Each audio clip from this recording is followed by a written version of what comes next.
Assalamualaikum warahmatullahi wabarakatuh. Perkenalkan, saya Septiawanra dan teman saya Reski Pria Utama, yaitu kami dari kelompok 7. Materi kami manajemen bencana yaitu mitigasi gempa bumi, konstruksi rumah tahan gempa. Sebelum kita masuk ke materi, kita tentu harus tahu apa itu rumah kan. Ya, sepertinya kita tidak asing lagi apa itu rumah, yaitu rumah merupakan salah satu kebutuhan pokok manusia setelah sandang dan pangan. Sebagaimana pangan memiliki kaidah-kaidah kelayakan 4 sehat 5 sempurna, juga dengan rumah juga memiliki aspek layak huni sebagaimana yang tercantum dalam Undang-Undang Bangunan Gedung Nomor 28 2002, agar yaitu bangunan tersebut harus memiliki keandalan, bangun tersebut harus memiliki aspek keselamatan, kesehatan, kenyamanan serta kemudahan lainnya. Persyaratan kesehatan meliputi sistem penghawaan, pencahayaan, sanitasi, serta penggunaan bahan bangunan gedung. Itulah definisi dari rumah. Selanjutnya tentang gempa. Apa sih pengertian dari gempa tersebut? Gempa yaitu getaran yang terjadi di permukaan bumi akibat pelepasan energi dari dalam secara tiba-tiba yang menciptakan gelombang seismik. Gempa bumi biasanya disebabkan oleh pergerakan kerak bumi atau lempeng bumi. Frekuensi suatu wilayah mengacu pada jenis dan ukuran gempa bumi yang dialami selama periode tertentu. Gempa bumi diukur dengan menggunakan alat seismometer. Gempa bumi yang pernah tercatat dan terbesar yaitu gempa bumi yang terjadi di Jepang dengan magnitudo 9,0 dan mengakibatkan tsunami yang terjadi di Jepang pada tahun 2011. Selanjutnya yaitu gempa yang tidak kalah dahsyatnya juga pernah terjadi di negeri kita, yaitu gempa Sumatera Barat 2009, terjadi dengan kekuatan 7,6 skala Richter di lepas pantai Sumatera Barat pada pukul 17:16 waktu Indonesia Barat tanggal 30 September 2019. Gempa ini terjadi di lepas pantai Sumatera sekitar 50 km barat laut Kota Padang.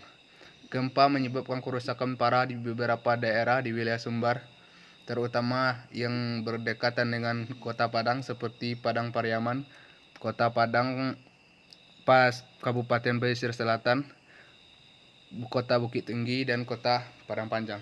Itu merupakan kota-kota yang rusak parah, tapi juga berdampak ke kabupaten-kabupaten lainnya di Sumatera Barat. Selanjutnya kita masuk ke pengertian kedua, yaitu pengertian konstruksi bangunan. Konstruksi bangunan. Teknologi konstruksi bangunan rumah tinggal menurut Chapman Kim Praswil nomor 403 atau garing 2002 meliputi konstruksi pasangan dengan rangka beton bertulang, konstruksi tembok, konstruksi kayu panggung maupun tidak panggung. Sebagian besar perumahan di perkotaan maupun perdesaan saat ini telah bergeser pada bangunan tembok. Susenas 2000 menunjukkan sebanyak 86,03% perumahan perkotaan dan 71,28% perumahan pedesaan di Jogja menggunakan bangunan tembok. Tinggi minat masyarakat terhadap bangunan tembok ini diperlukan informasi khusus yang menyangkut kaidah-kaidah membangun rumah tembok yang tahan gempa, mengingat hampir seluruh wilayah Indonesia memiliki risiko gempa yang sangat tinggi. Yang selanjutnya yaitu kita masuk pada prinsip dasar pembuatan rumah tahan gempa. Jadi, prinsip dasar pembuatan rumah tahan gempa yang pertama yaitu pondasi dan balok bangunan. Ya, setiap perencana konstruksi rumah tinggal, semua elemen bangunan memumpu pada muka atas pondasi, kecuali jika pondasi batu kali dikombinasikan dengan pondasi beton setempat. Rumah tahan gempa sistem AOV ini secara struktur tidak mengubah konstruksi, melainkan hanya menambah sebuah sistem agar bangunan tahan terhadap gempa bumi. secara keseluruhan, seluruh berat bangunan tetap menumpuk pada permukaan pondasi batu kali. Sistem AOV atau Absorption of Vibration berfungsi hanya untuk memperkecil getaran gempa yang timbul pada konstruksi bangunan. Jadi, jika terjadi gempa, hanya pondasi sajalah yang akan mendapat getaran kuat, sedangkan untuk bangunan di atas pondasi akan berkurang getarannya. Nah, itulah sistem AOV.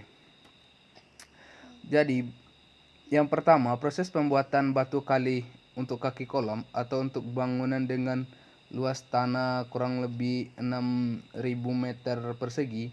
Pada pondasi yang ada kolomnya, permukaannya diperlebar dengan ukuran. Yang kedua, buatkan lubang kotak untuk kolom yang berukuran 13 cm x 13 cm sehingga lebar lubang menjadi 13 tambah 4 tambah 4 cm. 4 cm adalah penjumlahan tebal styrofoam 1,5 cm dan ketebalan beton decking 2,5 cm, yaitu menjadi 4 cm. Jadi ukuran lubang menjadi 20 cm kali 20 cm dengan kedalaman 10 cm. Selanjutnya, permukaan lubang kotak juga diberi pasangan pecahan keramik dengan permukaan yang licin di atasnya. Adukan semen pasir. Untuk pasangan batu kali, dibagikan kotak lubang dibuat dengan perbandingan 1 semen banding 2 pasir. Yang terakhir, alternatif lain dapat dibuatkan cincin beton berdiameter 8 mm yang dipasang sebanyak 3 buah. Kemudian kotak dicor. Selanjutnya yaitu prinsip dasar pembuatan rumah tahan gempa kolom dan balok, atau juga sering disebut dengan ring balok.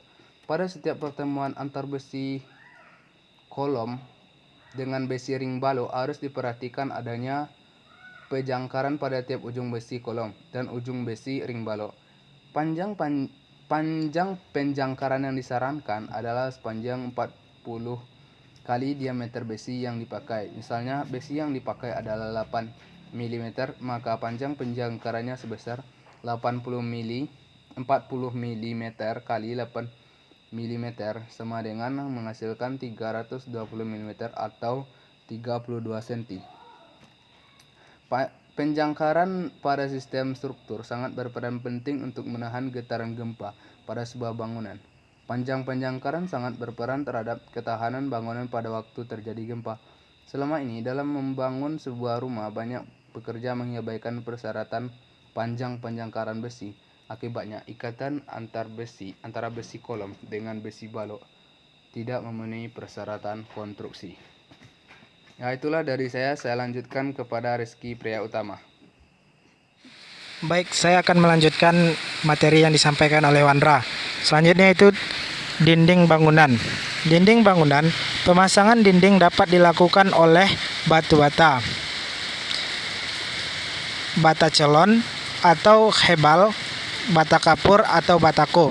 Untuk sebuah bangunan yang baik dan tahan terhadap gempa, disarankan menggunakan batu bata merah. Dinding berbahan batu bata merah akan mampu menahan daya tahan terhadap gempa. Selanjutnya yaitu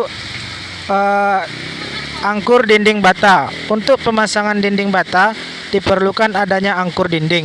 Fungsi angkur untuk memegang dinding agar tetap berdiri selama terjadinya getaran gempa. Selain itu, angkur bata juga berfungsi untuk mentransfer gaya gempa.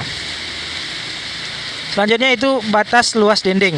Pada dinding yang memiliki luas 9 meter persegi atau kurang tidak memerlukan penambahan kolom praktif.